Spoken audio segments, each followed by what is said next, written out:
బాయికి మేమొచ్చినాము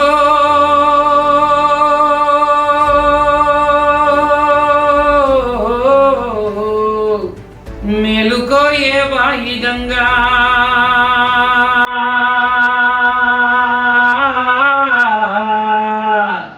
sir మీకు ఈ జానపద కళలో ప్రవేశించడానికి మీ యొక్క ఇన్స్పిరేషన్ ఏంటి? మీ యొక్క ప్రయాణం ఎలా స్టార్ట్ అయింది సార్? బేసికల్లీ మనకు చిన్న కుటుంబం. నా నేటివ్ జగిత్యాల. మా అమ్మ నాన్న గంగాధర్ ధనలక్ష్మి గారు, నేను పెద్ద కొడుకుని. సో వాళ్ళంతా భజన్స్లలో సత్సంగాలలో ఎక్కువగా పాల్గొనేవాళ్ళు. మా తాతగారు పద్య నాటకాలు వేశారు. సో ఆ పద్య నాటకాలలో వాళ్ళకున్న మక్కువ, అంటే కాస్ట్ సంబంధం లేకుండా నాటకాలన్నీ ఊళ్ళో అన్ని కులాల వాళ్ళు వేసేవారు కాబట్టి అందులో భాగంగా పద్య నాటకాలు ఎక్కువగా వేసేవాళ్ళు మా తాతగారు. వారి నుండి మా తల్లిదండ్రుల యొక్క మంచి స్పిరిచువల్ లైఫ్ నుండి సింగింగ్ ఎఫిషియన్సీ నాకు వచ్చింది. నేను చేసే పనులలో నేను వృత్తిరీత్యా తెలుగు ఉపాధ్యాయుని.